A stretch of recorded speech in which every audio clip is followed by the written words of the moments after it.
నమస్కారం. ETV news కు స్వాగతం. ముఖ్యాంశాలు. మోదీ సర్కార్ సార్వత్రిక బడ్జెట్పై సర్వత్రా హర్షాతిరేకాలు. భారత్ భవితకు మంచి బాటలు వేస్తుందని విభిన్న రంగాల ప్రశంసలు. రైల్వే పద్దులో భద్రత శుభ్రతకు పెద్దపేట. దక్షిణ మధ్య రైల్వేకు గతం కంటే పెరిగిన కేటాయింపులు. మూలధన లాభాలపై పన్ను రద్దుతో అమరావతి రైతుల్లో సంతోషం. కేంద్రానికి చంద్రబాబు కృతజ్ఞతలు. మిగతా హామీలు నెరవేర్చాలని వినతి. నేడు తెలంగాణ మంత్రివర్గ భేటీ. బడ్జెట్ సమావేశాల ముహూర్తం, పద్దు విధానంపై చర్చించే అవకాశం. ఏఓబీలో నక్సల్స్ మందుపాత్ర పేల్చిన ఘటనలో 7కు చేరిన మృతులు. మల్కనగిరి ఎన్కౌంటర్కు ప్రతీకార దాడిగా భావిస్తున్న పోలీసులు. ఇంగ్లండ్పై టీమిండియా విజయం పరిపూర్ణం. ఆల్రౌండ్ ప్రదర్శనతో టీ20 సిరీస్ కైవసం. నిర్ణయాత్మక మ్యాచ్లో 6 వికెట్లతో అదరగొట్టిన చాహల్.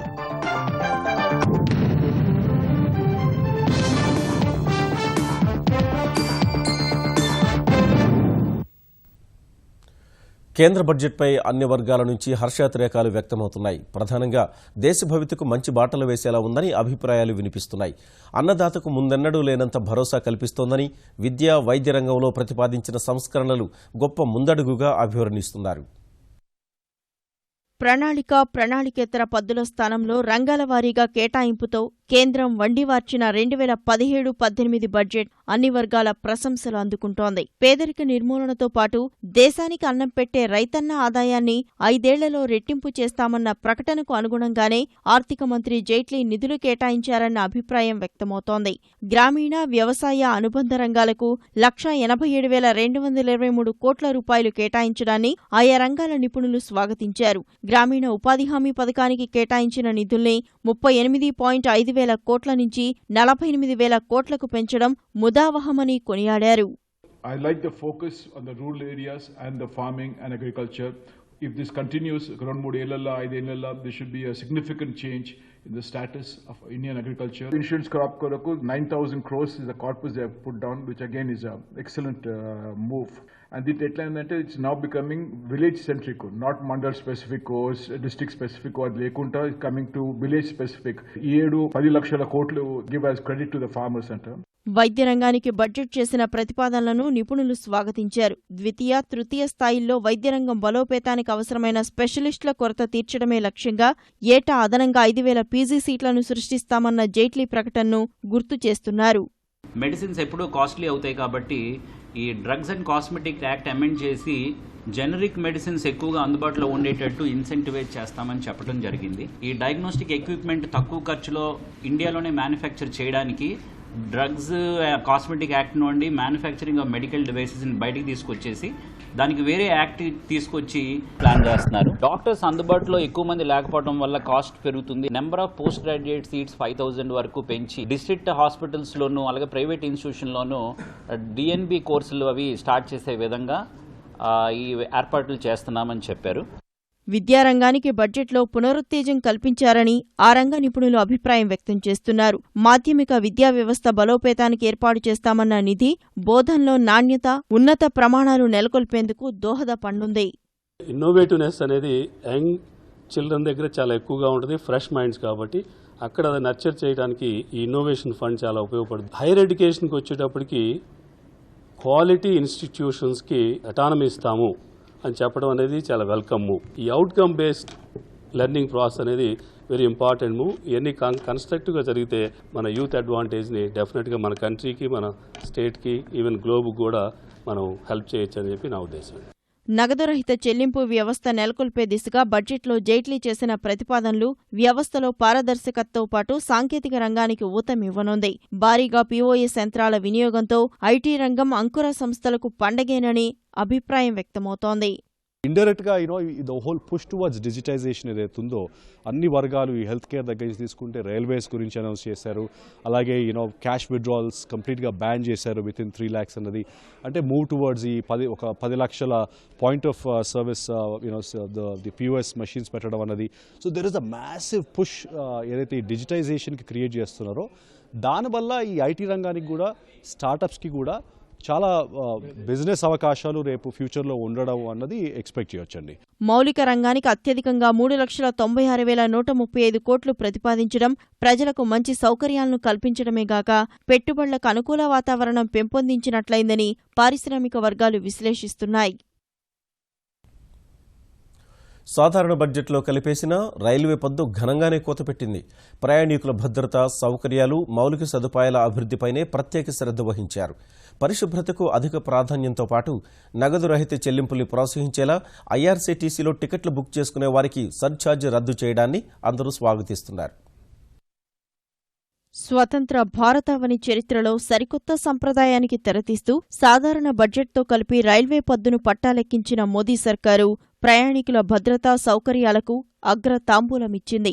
1,00,000 కోట్లతో జాతీయ రైలు భద్రతా నిధిని ఏర్పాటు చేసింది. ఈ మొత్తాన్ని 5 ఏళ్లలో ప్రభుత్వ మూలధనం, రైల్వే శాఖ సొంత వనరులు, ఇతర మార్గాల ద్వారా సమకూర్చుకోనున్నట్లు ఆర్థిక మంత్రి అరుణ్ జైట్లీ బడ్జెట్ ప్రసంగంలో తెలిపారు. కాపలా లేని లెవెల్ క్రాసింగ్ల తొలగింపుతో పాటు రైల్వే ట్రాక్లు, సిగ్నళ్ల ఆధునికీకరణకు ఈ నిధిని వినియోగించనున్నారు. డిజిటల్ చెల్లింపులను ప్రోత్సహించేందుకు ఐఆర్సీటీసీ ద్వారా ఆన్లైన్లో బుక్ చేసుకునే టికెట్లపై సర్ఛార్జిని పూర్తిగా ఎత్తివేశారు. తద్వారా స్లీపర్ క్లాస్ టికెట్కు 20, ఏసీ టికెట్కు 40 రూపాయల సర్ఛార్జి భారం ప్రయాణికులకు తగ్గనుంది. పరిశుభ్రతతో కూడిన రైలు ప్రయాణమే లక్ష్యంగా ఎస్ఎంఎస్ ఆధారిత క్లీన్ మై కోచ్ సర్వీసును ప్రారంభించనున్నారు. రాబోయే 3 ఏళ్లలో రైల్వేలో ఉత్పాదకత కనీసం 10% మేర పెంచేలా గుర్తించిన కారిడార్లను నవీకరించి అభివృద్ధి చేయనున్నారు. ఈ ఏడు కనీసం 25 రైల్వే స్టేషన్లను పూర్తిస్థాయిలో అభివృద్ధి చేయడం, దాదాపు 7,000 రైల్వే స్టేషన్లకు సౌర విద్యుత్ అందించాలని నిర్దేశించుకున్నారు. 2019 నాటికి అన్ని రైళ్లలోనూ పర్యావరణ హిత మరుగుదొడ్లు ఏర్పాటు చేయడమే కాక జీవ వ్యర్థాలను ఇంధనంగా మార్చడం కోసం ఢిల్లీ, జైపుర రైల్వే స్టేషన్లలో ప్రయోగాత్మకంగా ప్లాంట్ ఏర్పాటు చేయనున్నారు. ఇతర రవాణా సంస్థల నుంచి వస్తున్న పోటీని తట్టుకునేందుకు ప్రైవేటు భాగస్వామ్యంతో కలిసి సమీకృత రవాణా విధానాన్ని అమలు చేయనున్నారు. త్వరలోనే కొత్త మెట్రో రైలు విధానాన్ని ప్రకటించనున్నారు. అధునాతన అమలు పద్ధతులు, ఆర్థిక నిర్వహణ అన్నీ ఇందులో ఉండనున్నాయి. రైల్వే సంస్థలైన ఐఆర్సీటీసీ, ఐఆర్ఎఫ్సీ, ఐఆర్సీఓఎస్లను స్టాక్ మార్కెట్లో లిస్టింగ్ చేయనున్నారు. దక్షిణ మధ్య రైల్వే పరిధిలో ఉన్న ఆంధ్రప్రదేశ్, తెలంగాణ రాష్ట్రాల్లో రైల్వేల అభివృద్ధి కోసం గతం కంటే ఎక్కువ నిధులు కేటాయించారని దక్షిణ మధ్య railway general manager Vinod Kumar Yadav చెప్పారు. ఈ బడ్జెట్లో తెలంగాణకు 1,729 కోట్ల రూపాయలు, ఆంధ్రప్రదేశ్కు 3,406 కోట్ల రూపాయలు కేటాయించినట్లు తెలిపారు. ఈ ఆర్థిక సంవత్సరంలో కాపలా లేని 170 లెవెల్ క్రాసింగ్లను తొలగిస్తామన్న ఆయన పర్యాటకులు, యాత్రికుల కోసం ప్రత్యేక రైళ్లు నడుపుతామని ప్రకటించారు. So therefore, third line works are in progress on the busy route of Ballarsa, Kajipet and Vijayawada Gudur sections. 267 kilometers of new track has been laid, which includes 230.55 kilometers of new line, 12.45 kilometers of double line and 24.3 kilometers of third line. We will be working out the target for next financial year very soon. I would like to mention that South Central Railway has already entered with Government of Andhra Pradesh for a joint venture, and very soon we are in the process of signing the joint venture with Government of Telangana. కేంద్ర budget దేశాన్ని కొత్త బాట పట్టిస్తుందని ఆంధ్రప్రదేశ్ ముఖ్యమంత్రి చంద్రబాబు నాయుడు ప్రశంసించారు. అమరావతి భూ సమీకరణకు ముందుకొచ్చిన రైతులకు మూలధన ఆదాయ పన్నును మినహాయించడంపై కృతజ్ఞతలు తెలిపిన ఆయన ప్రత్యేక ప్యాకేజీకి చట్టబద్ధత సహా మిగతా పెండింగ్ అంశాలను పరిష్కరించాలని కోరారు. కేంద్రం నిర్ణయంతో రాజధాని రైతుల్లో సంతోషం వెల్లివిరిసింది. కేంద్ర బడ్జెట్లో అమరావతి నిర్మాణానికి అవసరమైన భూ సమీకరణకు ముందుకొచ్చిన రైతులకు మూలధన పన్నును మినహాయించడంపై హర్షాతిరేకాలు వ్యక్తమవుతున్నాయి. రాజధాని కోసం దాదాపు 24,000 మంది రైతులు 32,000 ఎకరాలను ప్రభుత్వానికి అప్పగించగా ప్రభుత్వం తిరిగి మెట్ట భూములకు ఎకరాకు 1,000 గజాల నివాస స్థలం, 250 గజాల వాణిజ్య స్థలం, జరీబు భూములకు 450 గజాల వాణిజ్య స్థలాన్ని వాటాగా ఇస్తోంది. ఆ స్థలాన్ని విక్రయిస్తే కట్టాల్సిన 20% పన్నును రద్దు చేయడంపై రైతులు సిఆర్టీఏ కార్యాలయం వద్ద టపాసులు కాల్చి సంబరాలు చేసుకున్నారు. మరికొందరు రైతులు విజయవాడలో ముఖ్యమంత్రిని కలిసి సన్మానించారు. చంద్రబాబుతో పాటు ప్రధాని మోదీ, కేంద్ర మంత్రి వెంకయ్యకు కృతజ్ఞతలు తెలిపారు.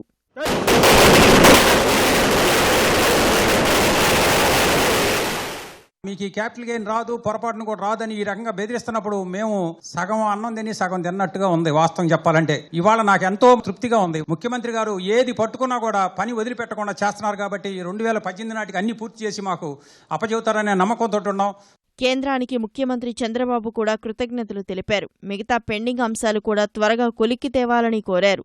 లోటు బడ్జెట్ పూడ్చేందుకు ఇవ్వాల్సిన పెండింగ్ నిధులు వెంటనే ఇవ్వాలన్నారు. క్యాపిటల్ గెయిన్స్ కూడా ఇంతకుముందు ఎక్కడ ఇచ్చారని నాకు తెలియదు, కానీ ఇది మన ఏరియాలో అయితే ఫస్ట్ టైం అనుకుంటున్నాను. నేను అడిగింది ఏంటంటే ఎప్పుడు అమ్మినా 27,000 మంది రైతులు వన్ టైం ఇమ్మన్నాను, కానీ వాళ్ళు 2 years ఇచ్చారు. నమ్ముకుంటే 20% ట్యాక్స్ కట్టాలి, అది గెయిన్ వస్తుంది. ప్రజెంట్ రేట్స్ ప్రకారం అమ్ముకున్న రఫ్ గా ఒక 800-900 కోట్ల లాభం వచ్చే పరిస్థితి వస్తుంది. ఆ వాల్యుయేషన్ చూసుకుంటే 2.5 years మనకు కూడా టైం ఉంది. అందుకే నేను అడిగింది ఏంటంటే ఒకవేళ మనం మొత్తం ఖర్చు పెట్టలేకపోయినా మళ్ళీ భవిష్యత్తులో ఉపయోగపడాలి కాబట్టి ప్యాకేజ్ ఏదైతే చెప్పారో ఆ ప్యాకేజ్ ఇమీడియట్ గా కేబినెట్ లో పెట్టి జివో ఇష్యూ చేయమంటున్నాను. ఆ డబ్బుల్ని కంటిన్యూ చేసుకుంటూ ఉపయోగించుకుంటూ ముందుకు పోతాం. రైల్వే జోన్ ఇవ్వాలి, వాళ్ళకుండే అబ్జెక్షన్స్ ఒరిస్సా అవన్నీ చెప్తున్నారు, ఇది కరెక్ట్ కాదు. ఆ రోజు చెప్పారు ఇది రావాలి. ఇప్పుడు మంత్రి కూడా మన రాష్ట్రంలో ఉన్నాడు ఎంపీగా, నేను మొన్న కూడా చెప్పాను తొందరగా నిర్ణయం తీసుకుంటా అని చెప్పారు, తీసుకుంటాను ఆశిస్తున్నాను. రాజధాని రైతులకు మూలధన ఆదాయపు పన్ను మినహాయింపు 5 ఏళ్లు పొడిగించేలా కృషి చేస్తామని సీఎం హామీ ఇచ్చారు. ఎన్డీఏతో తెలుగుదేశం పొత్తుపై ముస్లింలు ఎలాంటి అపోహలు పెట్టుకోవాల్సిన అవసరం లేదని ఆంధ్రప్రదేశ్ ముఖ్యమంత్రి చంద్రబాబు నాయుడు స్పష్టం చేశారు. ముస్లింల సంక్షేమానికి పెద్దపీట వేస్తామన్న ఆయన ఈ బడ్జెట్లో గతం కంటే మరిన్ని నిధులు కేటాయిస్తామని చెప్పారు. విజయవాడ తుమ్మలపల్లి కళాక్షేత్రంలో ముస్లిం మైనారిటీ సంక్షేమ పథకాలపై జరిగిన రాష్ట్ర స్థాయి అవగాహన సదస్సుకు హాజరైన చంద్రబాబు రానున్న రోజుల్లో ముస్లింలకు మరో 25 రెసిడెన్షియల్ పాఠశాలలు ఏర్పాటు చేస్తామన్నారు. ఈ మైనారిటీ సోదరులకు ఏం కావాలో చేసే స్వేచ్ఛ నాకు వచ్చిందంటే అది రాజకీయ వ్యవస్థ ద్వారా వచ్చింది తప్ప ఇంకోటి కాదు. మీలో కూడా అందరికీ ఆమోదయోగ్యమైన నాయకత్వం ఉండాలి. ఆ ఊర్లో ఉండే ముస్లింస్ ఓట్లేస్తే మిగిలిన వాళ్ళు లేకపోతే గెలవరు. అట్లా కాకుండా తెలుగుదేశం పార్టీ సిద్ధాంతం అందరినీ గెలిపించుకోవాలి. మీరు కూడా ఒక్కొక్కసారి క్యారీ అయిపోతా ఉంటారు. మొన్న ఎలక్షన్ ని ప్రయత్నం చేశాను కానీ నన్ను గెలిపించలేకపోయారు. ఎన్డీఏతో రాష్ట్ర ప్రయోజనాల కోసం నేను వారితో పొత్తు పెట్టుకున్నాను తప్ప ఇంకోటి కాదు. తెలుగుదేశం పార్టీకి ముస్లింల మధ్య ఎలాంటి అపోహలే ఉండడానికి వీలు లేదు. బడ్జెట్ సమావేశాలే ప్రధాన ఎజెండాగా మధ్యాహ్నం తెలంగాణ మంత్రివర్గ సమావేశం జరగనుంది. ఈ నెల 3వ వారంలో నిర్వహించే బడ్జెట్ సమావేశాల తేదీలు ఖరారు చేయడంతో పాటు బడ్జెట్ స్వరూపంపైన చర్చ జరగనుంది. కేంద్రం తరహాలోనే ప్రణాళికేతర పద్ధతుల స్థానంలో నిర్వహణ, ప్రగతి పద్ధతులు ప్రవేశపెట్టడం, అందుకు అనుగుణంగా దళిత, గిరిజన ఉప ప్రణాళిక విధి విధానాల మార్పునకు అవసరమైన చట్ట సవరణపై చర్చించే అవకాశం ఉంది.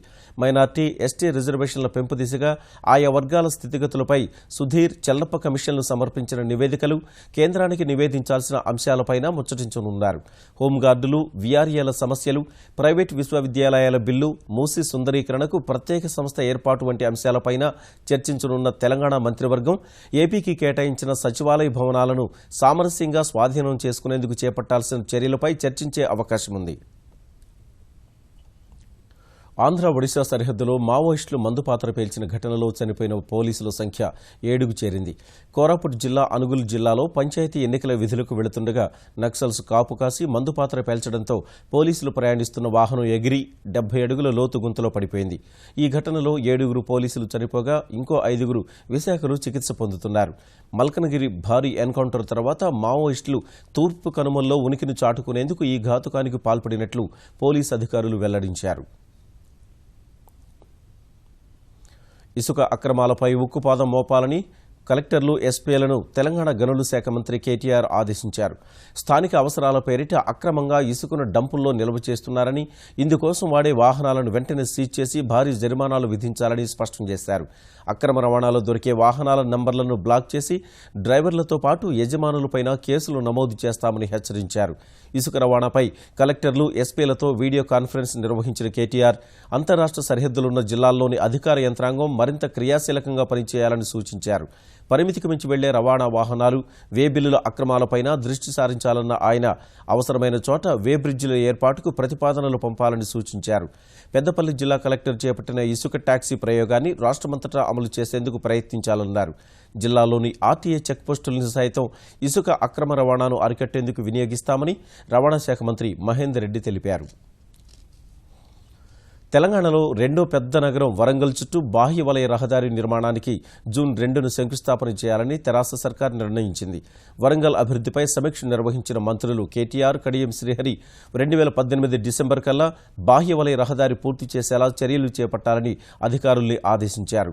ఈలోగా భూసేకరణ పూర్తి చేసి ప్రాజెక్టు సవివరణ నివేదికలు సిద్ధం చేయాలని, 72 కిలోమీటర్ల మేర ఏర్పాటయ్యే బాహ్య వలయ రహదారిలో ప్రతి 20 కిలోమీటర్లకు ఒక విశ్రాంతి ప్రదేశాన్ని, ఇంటర్చేంజ్ల వద్ద రేడియల్ రోడ్ల వంటి వసతులు కల్పించాలన్నారు. వరంగల్ అభివృద్ధి పనుల్లో కొంత జాప్యం జరుగుతోందన్న కడియం శ్రీహరి అధికారులు సరైన శ్రద్ధ పెట్టాలని సూచించారు. వరంగల్ కొత్త బృహత్ ప్రణాళికకు మార్చి 4న నోటిఫికేషన్ ఇచ్చి ఏడాదిలోపు పూర్తి చేయాలన్నారు. కొత్త మాస్టర్ ప్లాన్ పూర్తయ్యేలోపు ప్రజలకు అసౌకర్యం ఏర్పడకుండా భవన నిర్మాణ అనుమతులు ఇవ్వాలని స్పష్టం చేశారు. సాంఘిక సంక్షేమ వసతి గృహాల్లో వసతులు మెరుగుపరిచేందుకు చర్యలు ప్రారంభించామని ఆంధ్రప్రదేశ్ సాంఘిక సంక్షేమ శాఖ మంత్రి రావెల కిషోర్ బాబు తెలిపారు. గుంటూరు లాడ్జ్ సెంటర్లోని సాంఘిక సంక్షేమ వసతి గృహాన్ని పరిశీలించిన ఆయన విద్యార్థులు ఎదుర్కొంటున్న సమస్యలను తెలుసుకున్నారు. 10 రోజుల పాటు రాష్ట్ర వ్యాప్తంగా సంక్షేమ వసతి గృహాల్లో బస చేసి అక్కడి పరిస్థితులను తెలుసుకుంటామని, సమస్యలను పరిష్కరిస్తామని మంత్రి వెల్లడించారు. కుప్పంలో ముఖ్యమంత్రి గారి నియోజకవర్గంలో 25 కోట్ల రూపాయలతోటి ఆదర్శవంతమైనటువంటి రెసిడెన్షియల్ స్కూల్ నిర్మాణం జరుగుతుంది. భారతదేశంలోనే మొట్టమొదటిసారి 25 కోట్ల రూపాయలతో రెసిడెన్షియల్ స్కూల్ నిర్మాణం చేపట్టినటువంటి ఏకైక ప్రభుత్వం చంద్రబాబు నాయుడు గారి ప్రభుత్వం. మంచి మేలు రకం బియ్యం, ఎందుకంటే ఒకసారి అన్నం ముద్దగా ఉంటుంది, ఒకసారి పొడిగా ఉంటుంది, ఒకసారి ముక్కిపోయిన బియ్యం వస్తాయి రేషన్ షాప్స్లో నుంచి, అప్పుడప్పుడు పురుగు బియ్యం వస్తాయి. ఇవన్నీ కూడా తీసివేసి మేలు రకం బియ్యం ఇవ్వడానికి ఇవాళ ప్రక్రియ మొదలుపెట్టాం. మూత్రపిండాలు, ఊపిరితిత్తుల సమస్యతో హైదరాబాద్ కిమ్స్ ఆసుపత్రిలో చికిత్స పొందుతున్న ప్రముఖ దర్శక నిర్మాత దాసరి నారాయణరావు ఆరోగ్య పరిస్థితి మెరుగుపడుతోంది. డయాలసిస్ అవసరం లేకుండానే దాసరి చికిత్సకు స్పందిస్తున్నారని కిమ్స్ ఎండీ భాస్కర్ రావు వెల్లడించారు. మరోవైపు దాసరి ఆరోగ్యంపై సినీ, రాజకీయ ప్రముఖులు ఎప్పటికప్పుడు ఆరా తీస్తున్నారు. మోహన్ బాబు, పవన్ కళ్యాణ్, రచయితలు పరుచూరి గోపాలకృష్ణ, సుద్దాల అశోక్ తేజ, దర్శకుడు త్రివిక్రమ్, వైకాపా అధ్యక్షుడు జగన్, ఆంధ్రప్రదేశ్ ప్రభుత్వ చీఫ్ విప్ కాలువ శ్రీనివాసులు ఆసుపత్రికి వెళ్లి కిమ్స్ వైద్యుల్ని వాకబు చేశారు. దాసరి పూర్తిగా కోలుకుంటారనే విశ్వాసాన్ని వ్యక్తం చేశారు. దాసరి నారాయణరావు గారు బాగానే రికవరీ అవుతున్నారు.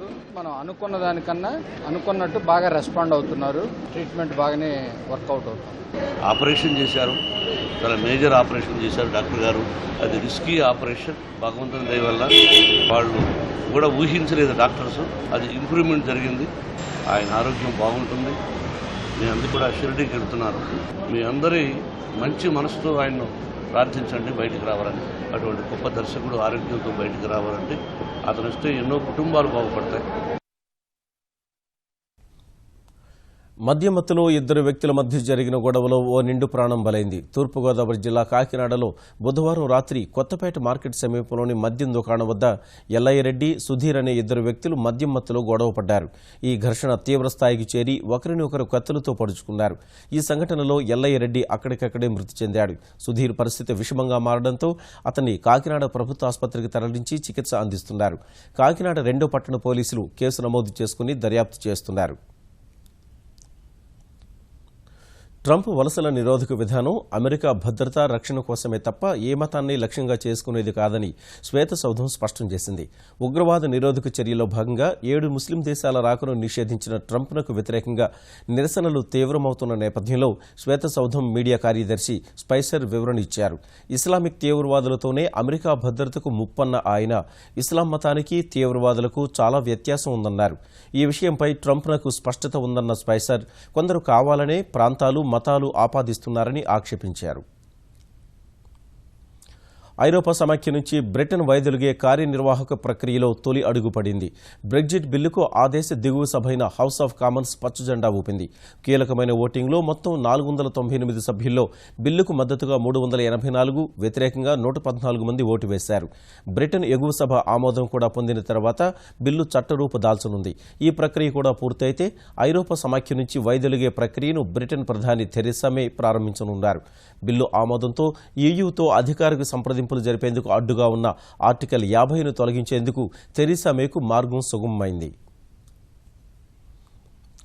ఇంగ్లాండ్తో టీ20 సిరీస్ను భారత్ గెలుచుకుంది. నిర్ణయాత్మక చివరి మ్యాచ్లో ఆల్రౌండ్ ప్రదర్శనతో అదరగొట్టిన కోహ్లీసేన సిరీస్ను 2-1 తేడాతో కైవసం చేసుకుంది. టీమిండియా యువ స్పిన్నర్ చాహల్ ధాటికి అనూహ్యంగా 8 పరుగుల వ్యవధిలో 8 వికెట్లు కోల్పోయి ఓటమి చవిచూసిన ఇంగ్లాండ్ భారత పర్యటనలో పరిపూర్ణ పరాభవాన్ని మూటగట్టుకుంది. ఇంగ్లాండ్పై టెస్ట్, వన్డే సిరీస్లు కైవసం చేసుకున్న టీమిండియా టీ20 కప్పును ఖాతాలో వేసుకుంది. 3 మ్యాచ్ల టీ20 సిరీస్లో 1-1తో సమంగా ఉన్న పరిస్థితిలో ఇరు జట్లు ప్రతిష్టాత్మకంగా తీసుకున్న నిర్ణయాత్మక 3వ మ్యాచ్లో కోహ్లీసేన 75 పరుగుల తేడాతో జయభేరి మోగించింది. టాస్ ఓడి బ్యాటింగ్కు దిగిన భారత్ కెప్టెన్ కోహ్లీ వరుసగా 3 మ్యాచ్ల్లోనూ నిరాశపరుస్తూ 2 పరుగులకే వెనుదిరిగినా రైనా రాణించాడు. 45 బంతుల్లో 2 ఫోర్లు, 5 సిక్సర్లతో 63 పరుగులు చేశాడు. మాజీ కెప్టెన్ ధోనీ కూడా అతనికి జత కలిసి 36 బంతుల్లో 5 ఫోర్లు, 2 సిక్సర్ల సాయంతో 56 పరుగులు చేశాడు. 18 ఓవర్లలో యువరాజ్, జోర్డాన్ బౌలింగ్లో 3 సిక్సర్లు, 1 ఫోర్ బాదడంతో నిర్ణీత ఓవర్లలో విరాట్ సేన 6 వికెట్లు కోల్పోయి 202 పరుగులు చేసింది. Long on in position, but don't worry. Don't even bother. It's sailed away to the crowd. Glorious shot that from Yuvraj Singh. The same length is going to have the same result. This is flat, but as good as the previous one. Sounded good. Will stay good as well. What hitting! This is unbelievable hitting. Yuvraj Singh on fire. లక్ష్య ఛేదనలో England innings భారత యువ spinner Chahal, Bumrah దెబ్బకు 16.3 ఓవర్లలో 127 పరుగులకే చాప చుట్టేసింది. 13 ఓవర్లలో 2 వికెట్లు మాత్రమే కోల్పోయి 119 పరుగులతో పటిష్ట స్థితిలో ఉన్న ఇంగ్లాండ్ బ్యాట్స్మెన్ను చాహల్ వరుసపెట్టి పెవిలియన్కు పంపాడు. 21 బంతుల్లో 2 ఫోర్లు, 3 సిక్సర్లతో 40 పరుగులు చేసిన మోర్గాన్, 37 బంతుల్లో 4 ఫోర్లు, 2 సిక్సర్లతో 42 పరుగులు చేసిన జో రూట్ను 14వ ఓవర్లో వరుస బంతుల్లో సాగనంపి ఇంగ్లాండ్ పతనాన్ని ప్రారంభించాడు. ఆ తర్వాత మోయిన్ అలీ, స్టోక్స్, జోర్డాన్ కూడా క్రీజులో కుదురుకునే అవకాశం కూడా ఇవ్వకుండా అవుట్ చేశాడు. బుమ్రా కూడా 3 వికెట్లు పడగొట్టడంతో ఇంగ్లాండ్ చివరి 8 వికెట్లను 8 పరుగుల తేడాలో కోల్పోయింది. 13 ఓవర్లు ముగిసేసరికి 119 పరుగులకు 2 వికెట్లు కోల్పోయిన ఇంగ్లాండ్ ఇన్నింగ్స్కు 16.3 ఓవర్లలో 127 పరుగుల వద్ద తెరపడింది. The sound wasn't right. What's happening there? He's managed to keep his body inside. Suresh Raina is the man is celebrating. The umpires might want to have a look. This bit was fine, and then just as he turned, that bit's fine. He turns.